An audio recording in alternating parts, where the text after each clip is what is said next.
Shalom. Call Allah, Yahweh, Bahasham, Yahushai, Bahasham, Rakaha, Kudash. Double honors unto the apostles, double honors unto the elder bishops. Salutations to all my fellow laborers doing this work in truth and sincerity, risking their lives and their freedom to do so now more so than ever. The 144,000 and the scattered elect that are scattered around the four corners of the earth, that be like unto the speckled bird, the Israelite foreigners among the heathen that look like those heathen. This is not a black thing. And to the few Akwaf that are listening and learning, to you I say Shalom. This is your brother Malcolm from the branch of the Great Millstone here in Chicago, coming at you with another lesson in truth. And just going to talk about a few things here today. This is Revelation 12 and 12, and it reads, Rejoice, ye heavens, and ye that dwell in them. Woe to the inhabitants of the earth and the sea, for the devil is come down unto you, having great wrath, because he knoweth that he hath but a short time. And that will be, Esau, Edom here. Their time is nearly up. And they have lost control of the narrative, which they want to by force take back the control of the narrative and demonize and ostracize people from society that speak truth. All right, there's a video that I was watching with Elder Menachem Zakbar. All right, and it was called UN declares people with non-mainstream views must be ostracized, and that would mainly be the men of the Lord, primarily the men of the Great Millstone. All right, because the other three of the big four, as Vocab, his constituents, has labeled us. The other three are paid opposition. Those merchandising 501c3 camps. They sell garments and clothes and headbands and breakdowns and prayers and I said well over 10 years ago that these people who are making merchandise of the house of the Lord, that these people aren't sincere. They're in this thing for money, and that should be beyond evident to anyone at this point. I can't understand why anyone would continue to follow. With all the blasphemous things that have been said and done by the Sakari, by the IUIC, by ISUBK, but then again, it has to be, someone has to be, those people has to fill those shoes of being deceived. All right, those who are going to actually be in the game, but not finish the game, so to speak. All right, but these people just desperately want to control the narrative, but they've been exposed. Like this one here, Scott Ritter, he says Israel Doom has sounded as Hezbollah rain missiles on IDF, and that's just to show you that that Israel is finished. But that doom wasn't sounded from Hezbollah missiles. The doom was sounded from the men of the Lord. The men of the Lord have told you that the least of the flock would draw them out. The least of the flock is the Amalekites, the Amalek portion of the nation of Edom, and that is exactly who the Israelis are. They're the Amalekites. All right, this is Jeremiah 49 and 10, and it reads,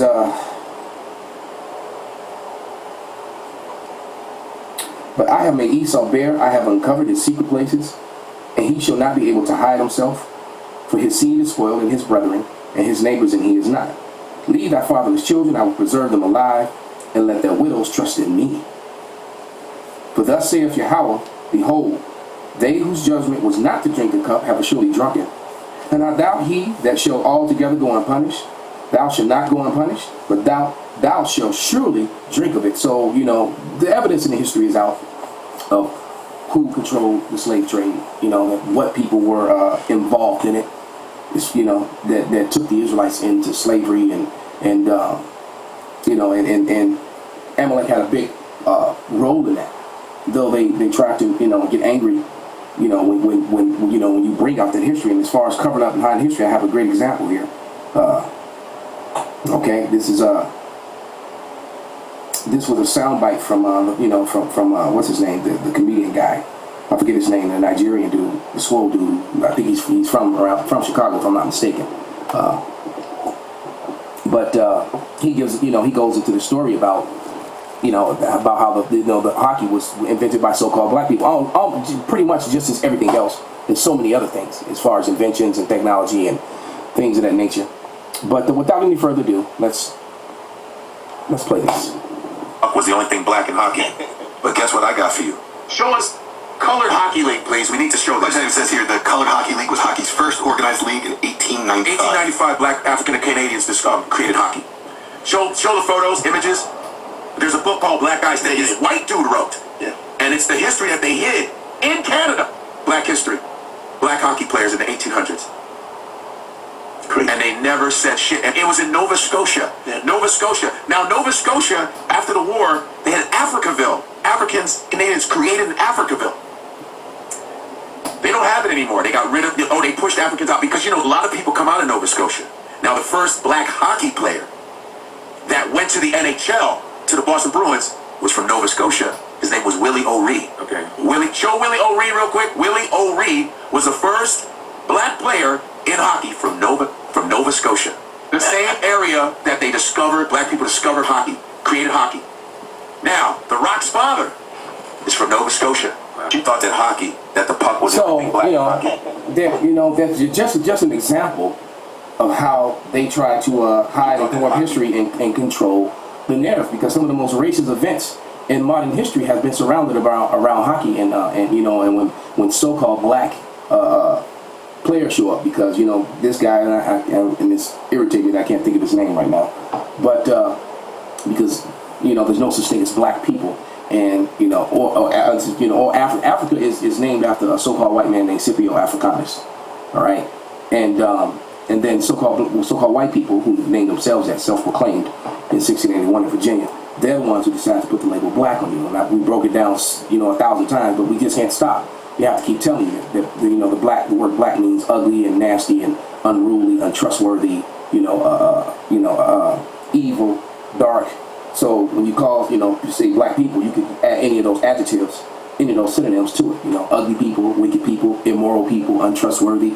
Exactly. That's what you're calling them when you call them black. They decided to put that label on you. But people are too lazy to look up words. They try to, gloss it over by saying black is beautiful. According to whom? All right. They labeled you that. That's not what you are. Just like they're not white, they're red. All right. But that was just an example to show you that they want to control the narrative, and they can't anymore. And the Lord is using them to destroy themselves. All right. They're bringing an end to themselves. All right. So without any further ado, we're gonna play about 4 or 5 minutes of Scott Ritter's video, and then I'll come with some more scriptures. But here we go. Administration was talking about that they're going to support Netanyahu if they want to. Biden administration was talking about that they're going to support Netanyahu if they want to attack Hezbollah. Then they said that they're not going to be there helping them. Right now they're talking about that Netanyahu is going to attack Hezbollah in the coming weeks. And what's your understanding on the Biden's policy in Gaza right now, considering what's going on with him in this 2024 presidential election? Well, Biden's hamstrung. On the one hand, look up the term hamstrung, or even put in, scenes of movies from people that are hamstrung. You don't understand that term. Look it up. Recognizes that the United States is paying a horrific price for supporting Israel. That we're losing credibility around the world. Nations not losing, has lost. The narrative is lost. Just like the world knows that these people in Israel are not the Israelites that are spoken of in the Bible. As they portray themselves to be in all their, controlled Hollywood abominations, all the lies that they put in their movies. All right. The world knows that these are not the people that they're claiming to be, and it's really pathetic that they continue to do so. And yet what they want to do is demonize and criminalize you for pointing out the fact that they are not who they're claiming to be. Especially at the time, you had to bring in BRICS, when BRICS is challenging the hegemony, American hegemony, with a multilateral model, and challenging the United States in the developing South to say we're the better model, don't go with the United States. This is critical because the United States is trying to mount a challenge to China in the Pacific, the ASEAN members. When they look at the United States, they're looking at a nation that has no credibility anymore, that's lost, that doesn't stand for anything. And increasingly, the BRICS model is looking like the better option. This is devastating for American foreign policy. But on the other hand, the extent to which the pro-Israeli lobby controls politics in America today is manifest. And so Biden can't afford to walk away from Israel or to be seen as opposing Israel. Look at the debate. I mean, basically, Donald Trump said that, I'll enable Israel to kill more Palestinians when I'm president, implying that somehow Biden is holding Israel back from committing genocide. Neither one of those postures is going to do America well on the international stage, but domestically, that's what counts right now. And it's Biden's great vulnerability. that he is being perceived by the pro-Israeli lobby and the voters in America that are responsive to that lobby as being soft on terrorism, soft on Hamas, soft on Hezbollah. But Biden knows one thing, at least his administration knows one thing, that if Israel goes into a full-scale war with Hezbollah, Israel is probably going to be destroyed. That it's the end of Israel. Israel can't survive that fight. Hezbollah has the ability to blanket Israel with accurate long-range missiles from head to toe, from left to right, that Israel can't shoot down. Moreover, if Israel aggressively strikes Lebanon in an effort to knock Hezbollah out of the fight, Iran will join the fight. And see, so through their activities, Iran joined the fight. You know, Benjamin Milkowski, that's his real name, not Netanyahu, but Milkowski, what he did was he successfully brought all his enemies together against him, the whole Arab world. So Arabs who were not even, you know, in this war, they came together in solidarity for their, you know, religion, and he really fumbled and put a checkmate on himself. It's just a matter of time. All right, so I'm going to read Jeremiah 49 in the NLT, and I'm going to start in verse 14. So this is Jeremiah 49 and 14 in the NLT, and it reads, I have heard a message from Yahweh that an ambassador was sent to the nation to say, form a coalition, the nations to say, form a coalition against Edom and prepare for battle. The Lord says to Edom, I will cut you down to size among the nations. You will be despised by all. You have been deceived by the fear you inspire in others, and by your own pride. You live in a rock fortress and control the mountain heights, controlling the narrative, controlling the media, controlling the money. That's all coming to an end. All right? It says, but even if you make your nest among the peaks of the eagles, I will bring you crashing down, says Yahweh. Edom will be an object of horror. All who pass by will be appalled and will gasp at the destruction they see there. So the Lord is getting ready to completely maul and annihilate the nation of Edom out of power. All right, and those that remain of them are going to go into slavery. All right, because America and Israel are going to be completely wiped off the face of the earth, thus saith the Bible, thus saith the Holy Word. They're going to be completely wiped off the face of the earth, but Israel will be built back up. All right, and Esau, Edom is completely exposed. Like you said, they want to control the narrative of history, etc., and that is no longer happening. All right, that's another reason why they want to get rid of TikTok, not because it was a threat to national security, it was a threat to Edomite supremacy, to his lies. And I want to give you a brief history. I won't go into it too much, but I can't just make that statement because there'll be people that will push back. But I want to give you a brief history on slavery. I was just amazed, I got to tell you. I mean, when you come to America and you talk to people about slavery, you can talk to black people about slavery, white people about slavery, and they'll give you all this history on slavery, and it only goes back to the 16th and the 17th century. And you're like, don't they teach you the history of slavery? Why? Ask the bloody question. Why are they only teaching you the history of slavery as far back as the 16th and the 17th century? Why are they only going that far back? Because they don't want you to go farther back than that, because then you'll actually find out the truth. But from the 16th and 17th century, we'll teach you about slavery. You've got to go further back, and you've got to understand and question, why do they do this throughout the whole of America, in all the public schools? Why do they only go back as far as the 16th and the 17th century to talk about slavery? Because they can control the narrative, that's why. Because Islam designed infernal slavery. And then the Ashkenazi Khazars, those who say they are Jews and are not, are the ones that marketed it. And the regal Negro nomads, exiled from the kingdom of Judah, were the main recipients of it at the hands of the indigenous black Africans. So, different dark people. You've got to understand, the regal class of that. So what's happening here is that, you know, he's breaking down the fact that the Africans, a different dark race, the Hamites, all right, along with the Arabs, along with Edom, were enslaving the regal tribes of Judah, Benjamin and Levi. That's what he's breaking down. That can be found in the book of Joel. That matches up with biblical prophecy and history, all right, which fulfills the curses that are in Deuteronomy, the 28th chapter, and is also spoken about in Jeremiah, the 50th chapter about, Judah and Israel going in captivity to get together. And that happened only here in America, not before, because they were in separate captivities before that.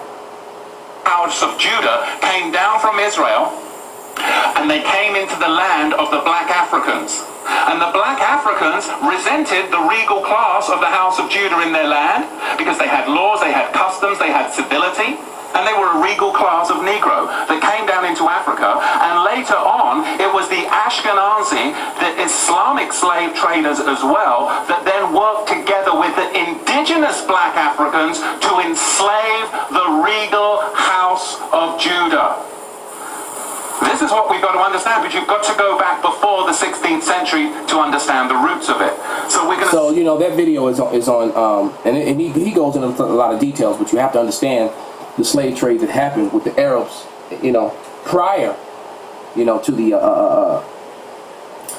the so-called, to the transatlantic slave trade, and how all those Israelites that fled into Africa, which were resented by the dark Africans, because they had their own customs, their own laws, their own way of life, and they had the law, statutes, and commandments, and they prospered there.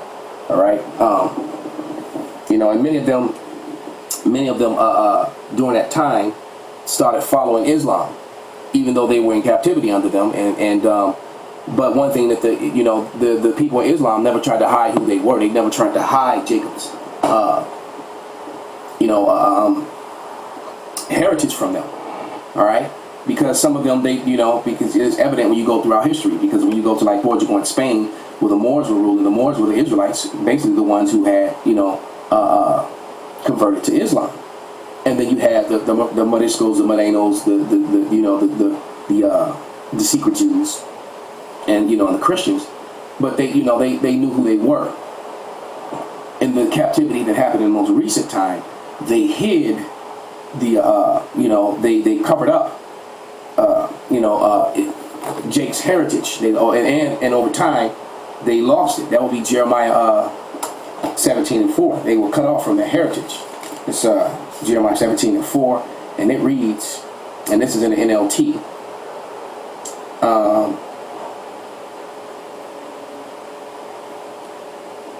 The wonderful possession I have reserved for you will slip from your hands, and I will tell your enemies to take you as captives to a foreign land, for my anger blazes like a fire that will burn forever, which really meant a long time, because the Lord, promised mercy, and he would, bring back the captivity again.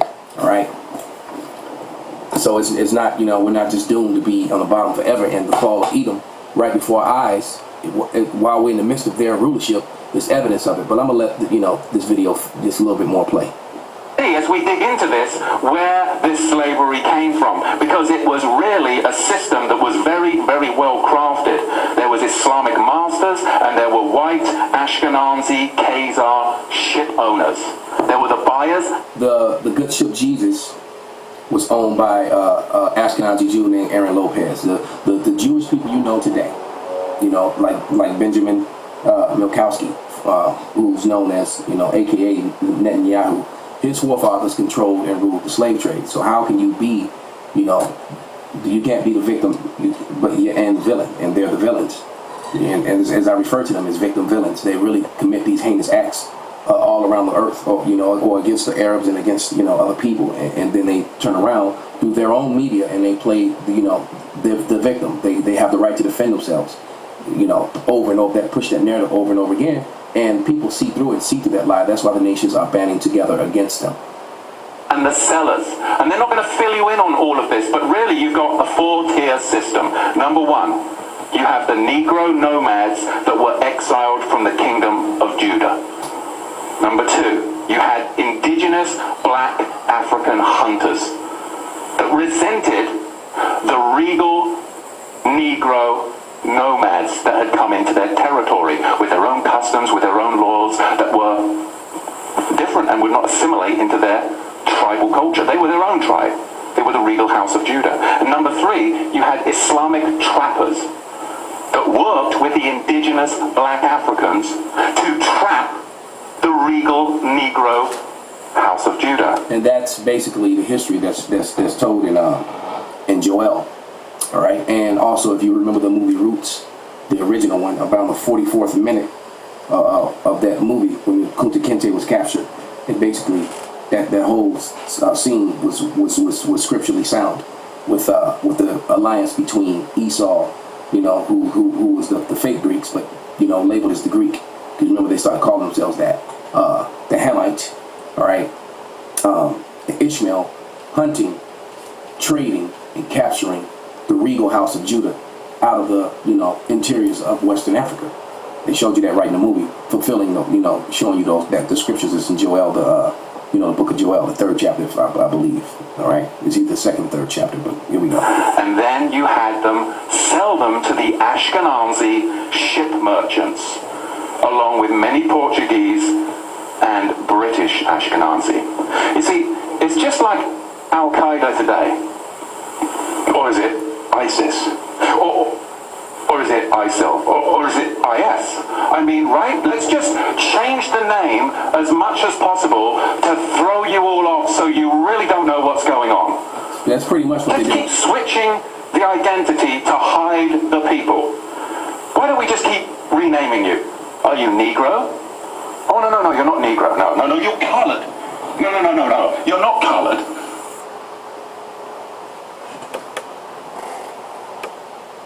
And that's how we were duped. Shalom. First and foremost, I'd like to give all praise to Yahweh, Ba'ashem, Yahweh Shai, Ba'ashem, Rakah Kadosh. Double honors, the elders and apostles, a great millstone, who are teaching this truth and sincerity. And a shout out to Akims out there in the four corners of the earth proclaiming this truth. Rakah the Yahweh, Rakah the Yahweh Shai, Ba'ashem, Rakah Kadosh, Brakatum. So, that was Elder Brother Malcolm, and this is my first time being on YouTube in a while, because there's just certain things you're not allowed to talk about on YouTube, so I have remained on my channels, Israelite Foreigner 3 on Rumble and on Odysee, and Israelite Foreigner Reading on BitChute. Those are my main channels. Those are where I've really been putting up videos, so if you see me absent on Israelite Foreigner 3, which is here on YouTube, it's because my videos still get taken down. Haven't had a strike in a long time, but nonetheless, I'm just going to try to go through with this, right? You know, not say certain words that might throw it off, but I'm just going to try, you know. Salakia that haven't made more an effort with this, but if I'm still able to put a video up every day and it stays up, well, that's really what you're trying to do to edify the elect, is keep videos up. If it keeps getting taken down right and left, how's that edifying, right? Iran's president-elect says will spare no effort to boost Syria ties. So, you know, as Elder Brother Malcolm was getting into, though, that they're all coming together. They're coming, as they came Confederate to put us into slavery, they're also coming Confederate against those that really, you know, took the slave trade to another height, which is the Amalekites, right? They're all coming together against Amalek. Iran's president-elect talked to President Bashar al-Assad over Syria over the phone, saying his administration will spare no effort to further strengthen the strategic relationship with Damascus. Our entire effort is to continue this strategy with strength and to further solidify the relationship between the two sides. See, they're all solidifying with each other and coming together. And we know that it's this act of treason when Damascus is taken away from being a city. That's what's going to trigger World War III, which we know that it's going to be Amalek who does it. I mean, just before Benjamin, not a Jew, became got reinstated, the guy before that said he was going to wipe Damascus off the face of the earth. You know, which that's biblical prophecy, because that's going to happen. Saudis threatened to sell European bonds if Russia assets were confiscated. So like everything else, though, the G7 are threatening to confiscate Russia's assets. And this will have a lot to do with the 10 horns hating the whore. Because, as you know, NATO's really to protect the U.S. assets, to protect the whore. See, it said the 10 horns shall hate the whore, which are the European nations. In a fascinating geopolitical development, Bloomberg reports that Saudi Arabia privately hinted earlier this year it would sell some, if not all, of its European debt holdings of the G7 confiscated Russian frozen assets. As a reminder, we noted in May the European Union has approved a U.S.-backed plan to use profits and interest generated from Russian assets to help arm Ukraine. However, there was a sharp reversal from this previous proposed plan on one which was heavily promoted by Zelensky in Ukraine to confiscate some $300 billion in Russian assets. Many were wondering what prompted this reversal. Well, like everything else though, you know, the petrodollar, well, we already know that they're trading with other countries and they're BRICS Plus members. So, yeah, that Valley Yehoshaphat's right there in Saudi Arabia, so at least the flock's going to draw everyone in. As the scriptures tell us, new NATO command will assist Ukraine with training, equipment, and donations. NATO's leaders are set to approve a separate command at Wismar, Germany, to coordinate training and equip donations to Kiev forces, as senior administration officials told reporters last week. See, NATO's to ensure U.S. assets, and the 10 horns, well, they're kind of their own leaders. Now, some of them going along, right, because there's more than 10 European nations, but nonetheless, though, NATO's only there to protect U.S. assets, and that's why this war with Ukraine has escalated to the point. It's all in U.S. interests. Kind of like their plan to go into Georgia and try to do the same thing there. You know, it's a false flag coming if you didn't catch the previous video on BitChute, Odysee, and Rumble. Syrian airline passenger lands at Riyadh airport after 12-year hiatus. So we'll go ahead and play this. Wind that back. Oh yeah, and YouTube also got rid of Press TV, so you can only catch Press TV on Odysee or Rumble, which is another reason why I stayed over with that platform. I'm not watching bullshit news, so a lot of reasons why I didn't make much of an effort with YouTube as my videos kept coming down. To me, it just became more and more like CNN. Israeli enemy renews attack on Lebanese villages and towns. The Israeli enemy renewed on Wednesday its attacks on a number of villages and towns of Lebanon as the enemy aircraft launched a raid on Jonsa town in Balak district without causing any casualties. Lebanese news agency reported that the enemy artillery shelling targeted Marbaka town in the outskirts of Hanin in Majdan district in southern Lebanon, causing a fire in a house, as well as a member of the Lebanese civil defense was injured with extinguishing the fire. So, like everything else though, at least the flock drawing everyone in. And of course, like everything else though, you know, as you can see though, that there's more on this hurricane burial as this video goes into, right? Texas hard. It made landfall early Monday as a Category 1, packing 80-mile-per-hour winds. Sadly, we've lost at least 4 lives. Over 2 million people are without power in the Houston area. This storm's no joke. It's the 10th July hurricane to hit Texas on record. Now it's downgraded to a tropical storm, but don't let your guard down. We're talking heavy rain, damaging winds, and dangerous storm surges. Barrel's already caused havoc in the Caribbean as a Category 5. As it moves inland, we're looking at flood risks and possible tornadoes. Stay safe out there, Texas. Our thoughts are with you. And like everything else, though, it has sparked a lot of tornadoes if you watch the news, but that's a little snippet there. NATO state to donate F-16s to Ukraine. During the meeting of the U.S.-led military bloc in Washington, Norway promised to provide 6 fighter jets to Kiev. So, you see how it really is NATO that's really, you know, well, it says 7 heads and 10 horns, right? But the 10 horns are going to hate the horse, so you can see them backing away from the U.S. interest and have their own interests, and that's why they're going to turn against Babylon.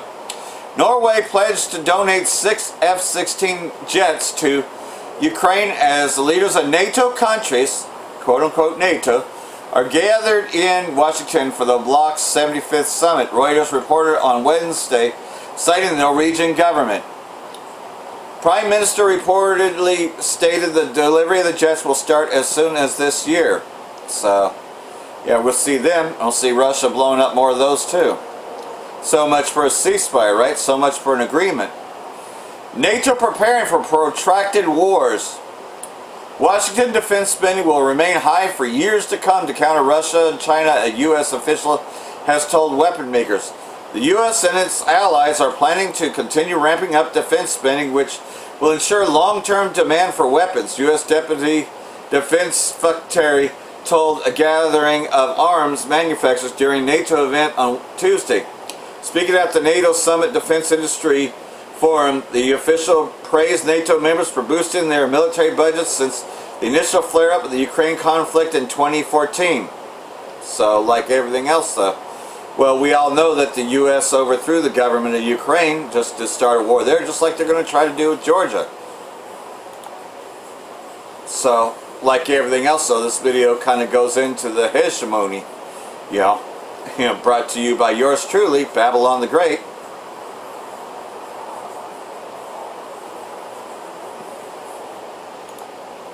And I got one more scripture here before I get into Elder Brother Malcolm's video, which you can find him also on this BitChute channel. I'm pretty sure that it's him because, of course, like everything else, well, this is a brother that has one on BitChute. Like I said, you can find me here on BitChute as well.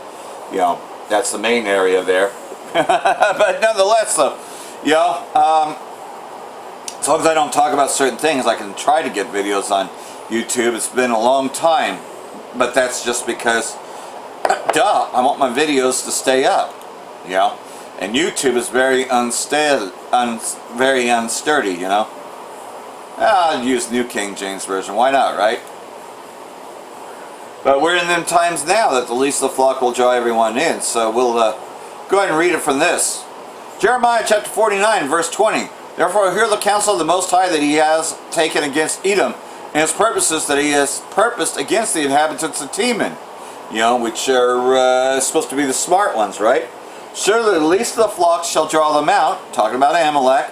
Surely he shall make their dwelling places desolate with them. And what's the highest dwelling place of Esau Edom? Right here, Babylon the Great, America, right? The earth shakes at the noise of their fall, which is also talking about the earthquake, the great earthquake that's going to happen when the nuclear missiles hit.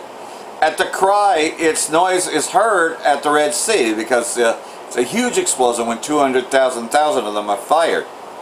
Behold, he shall come up and fly like the eagle and spread his wings over Basra, which is another key word for America, because Basra is the capital of Edom.